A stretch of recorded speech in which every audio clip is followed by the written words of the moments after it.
What up YouTube, Salvador Brigman here. Welcome back to the Crowdfunding Demystified YouTube channel. On this channel, we talk about crowdfunding. We talk about how to raise more money on Kickstarter or Indiegogo, and I show you exactly how to do that, the strategies, the tactics, all that kind of stuff. And today, we're talking about an effective Kickstarter marketing strategy.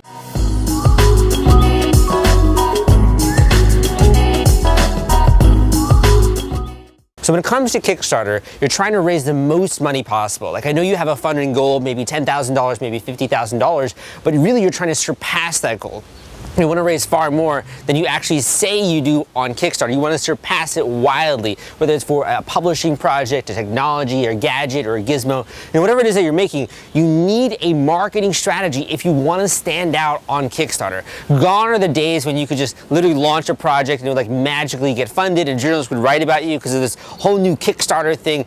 Gone are the days where you could just throw up a project and get a bunch of funding. Nowadays, if you want to stand out amid so much competition, you do need a marketing strategy. So the way that my brain likes to break this down in marketing is all about getting attention. It's all about getting attention and convincing people and persuading them of the value of spending their attention, learning a bit about your products, and of course, eventually pledging money to your campaign. So you sort of have these three different groups here when we're trying to get attention. The first is we have friends and we have family. Now this is the group that all of us have to start with when we're launching a crowdfunding campaign. It's also the one that a lot of people don't really want to talk about because you're going to a crowdfunding project, a platform like Kickstarter and Indiegogo because you want to get backers, you want to get people that are backing you that are strangers, not people in your own social network. So usually the common question that I get is, how do you get strangers to actually back your crowdfunding campaign? So I'll get into that also. So another group that you have are strangers. Now, strangers are basically people that have never heard of you before. And we can also, in marketing terms, refer to that as cold traffic. So these are people that have never heard of you, they've never heard of your product, they've never heard of anything basically related to you. But they just stumble across your Kickstarter campaign or through other marketing means and they decide whether or not to back it. And of course, along with strangers, we also have warm traffic. So I'll get into that in a little bit, but basically warm traffic are strangers that have been warmed up to who you are and know a little bit about the product. You've teased it a little bit, whether it's through social marketing or whatever we're going to talk about next. You've teased it a little bit and they've turned into a warm lead or warm traffic. So you have friends and family, you have strangers, and then you have third and second degree connections. So these are people that are in some way connected to your friends, they're friends of friends, they're part of local groups that you're a part of, maybe they heard about you in some way from a church group or they heard about you from some local organization that you're part of. And this is sort of the bread and butter of what funds most Kickstarter campaigns. Now the thing here to keep in mind with the marketing strategy is that this is going to differ depending on the category that you launch in. So for example, we have a few different categories. Let's just say we have publishing, we have technology, we have design. There are a lot of different categories on Kickstarter. We even have ones that are more artistic, like the theater category. Now, the percentage here, we're talking about these different groups, friends and family, strangers, and second and third degree connections.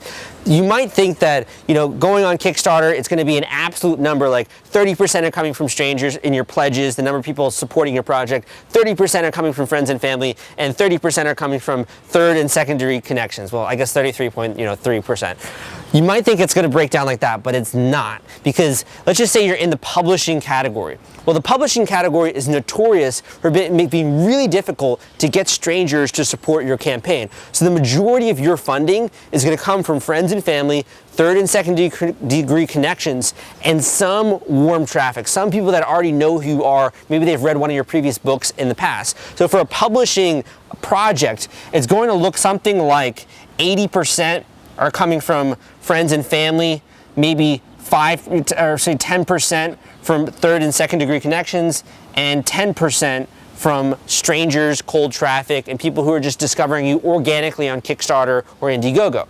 Now, of course, it varies here. I've had a lot of very successful campaigns that are in the publishing category, like Goodnight Stories for Rebel Girls. They raised over $600,000. They had a really good marketing strategy behind that. But for the majority of publishing projects, most of them are going to see their funding from friends and family. So for those types of categories, I would recommend diving into the archives of my channel. Go and watch the video that I had on how to actually convince your friends and family to give money to your campaign, because there is a strategy behind it. A lot of the times we launch a project and we think that our friends and family are going to support it, and they end up not doing it, or they end up ignoring it, or they don't even reply to the messages that you send them on Facebook. So friends and family, really important. Now, when it comes to technology projects, these are sort of on the other end of the spectrum, because you're creating a product that solves a problem. So typically with a technology project, you have initially a group of family members and friends and first and secondary connections that sort of form that initial basis, that tribe, if you will, to get the attention out there for your campaign. But after that, it's pretty much all strangers. So you can have a technology campaign where you know 20% of the people, or their friends of friends, etc., and 80% are coming from strangers. People that have never met you before, people that discover you organically on Kickstarter, people that respond to your Facebook advertisements, or they hear about you via social media or a news story. You can have 80% coming from strangers under the technology category. So as you can see, your overall Kickstarter marketing strategy is going to be different depending on which category that you launch in. You might be spending more time on this, you might be spending more time on this. It's really going to vary here. So I already have a video on the friends and family, as I've mentioned before. I also have some videos out there on how to actually get strangers to support your crowdfunding campaign. So I don't want to go too elaborate or too in-depth into this. This is a very complicated area, talking about social media, email marketing, etc. Instead, what I want to do is I want to talk about the actual levers that lead to someone supporting your project. Like, what are the sources of these pledges? You know, I've interviewed many different people, over 200 people on my podcast, the Crowdfunding Demystified podcast on iTunes, and many of them have just revealed exactly where their pledges are coming from. They share with you where people are finding them and supporting them. So that's what I want to break down here, and then we can get more into the marketing strategy. So in order to first start talking about the sources of pledges, we're going to divide this into paid and not paid traffic, or ways that people find you. So a paid customer, they see an advertisement in a newspaper, I guess when people read newspapers, or they see an advertisement on YouTube, or they see an advertisement on Facebook, they end up discovering your campaign that way. That is an example of a paid advertisement, and you're basically paying for that traffic or for people to discover you. Then you have organic. Now, organic is just basically a fancy word for non-paid marketing. Maybe they follow you on social media for free and they hear about your campaign. Maybe they've been following you, your emails every once in a while, updating about your career, and they learn about your Kickstarter campaign. Maybe they join an email list that you teased on your Facebook group or on your own Facebook page or whatever, and they hear about your Kickstarter campaign that way. Organic is any way that you're not paying and getting attention to your crowdfunding campaign. When it comes to organic traffic, the majority of sources we're going to cover right now in terms of those that are actually contributing money to your Kickstarter campaign. So the first is Facebook. This is very synonymous with friends and family, and also first and second degree connections. This is one way that people find you, obviously, via Facebook when you announce the campaign. The next is the Kickstarter ecosystem. So the Kickstarter ecosystem, very much like Amazon, is a marketplace. Let's say make marketplace there. It's a marketplace where there are super backers or people regularly discovering new products.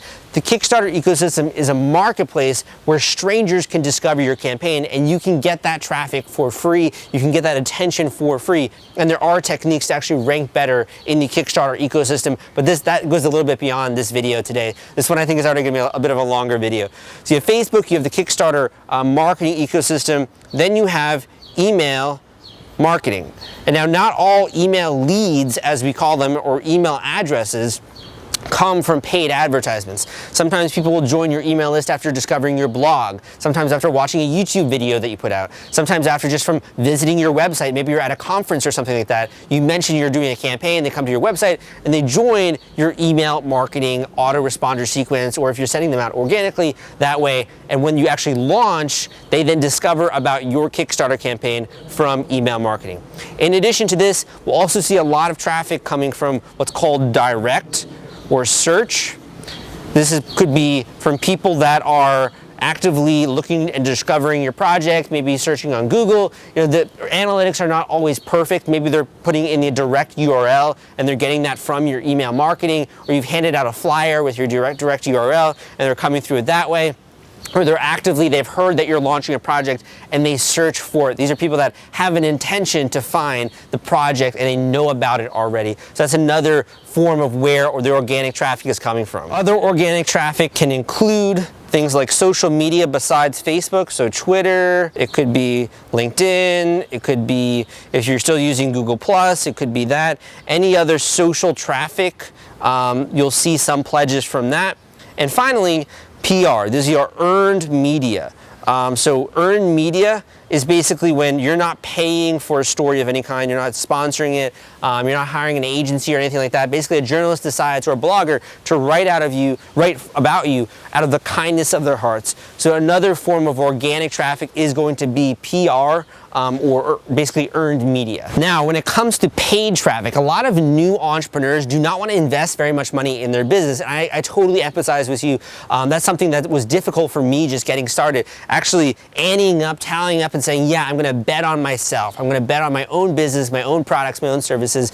Paid marketing is one of the biggest components nowadays of why Kickstarter campaigns can reach that upper $500,000 or $1 million echelon. So this is really important, specifically if you want to hit the higher amounts with your funding. When it comes to paid marketing, some of the common places are Facebook ads. And Facebook ads, there are companies out there that are even just designated. That's all they do is run Facebook advertising for campaigns and other projects out there. Facebook ads are really important for not only building your email list, but also for driving traffic directly to your Kickstarter campaign. I have another video out there about Facebook ads that I can link you up with if you want. Honestly, this is a lot of stuff to cover, so I'd also recommend hopping on my newsletter because you'll get sort of a digested version of all of this. But when it comes to Facebook ads, in addition to building your email list and to driving people to the campaign, you can also do retargeting. So you can sort of see how this is all working hands in hand. If people come to your landing page or your website, they join your email list, you can also run a Facebook ad to that custom audience of people on your email list. You can also run a Facebook ad if they visited your website in the last 30 days. It's really powerful. Along with Facebook ads, of course, we have Google and Bing ads. So the main difference here being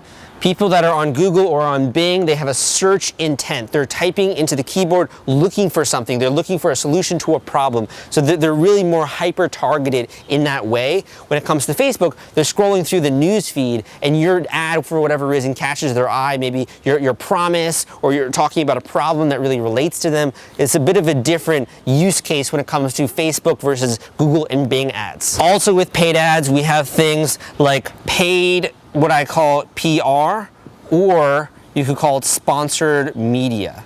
So sponsored media, this is basically when you're paying an Instagram influencer to post a photo about you, you're paying a YouTuber to review your product, you're paying a blogger like me to do a write-up on one of your products or something like that. You're paying someone for media attention. So you have paid PR and in that way, and you also have PR agencies. So these guys will help you get the word out there about your story. They will actively go out there and they'll pitch people either in a network or they'll pitch a list of journalists talking and pitching your actual story to those individual publications. And in addition, you have press release websites. So I have a whole video on PR that you can check about. I'm really just kind of outlining these different things that go into an effective marketing strategy. Now, finally, when it comes to the paid ad side of the equation, we do have other things that you can do. So for example, you can do niche, what I call niche advertising. So niche advertising is when you're going to do an advertisement on something like Board Game Geek, or you're going to do an advertisement on my website,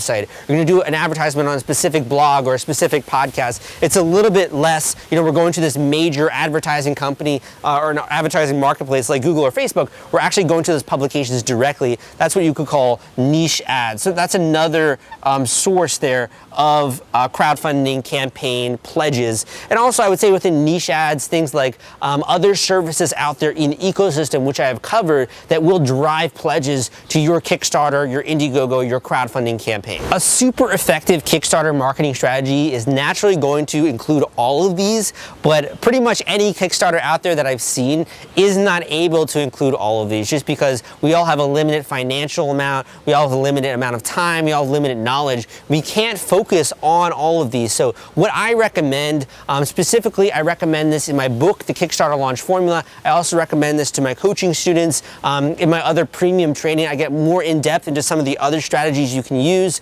But basically, if this is your first time, this is the very first time you've ever done a Kickstarter campaign, and you're more of an entrepreneur in the audience, I would recommend focusing a heck of a lot of your time on email marketing, and also, if possible, spending time learning a bit about Facebook advertising.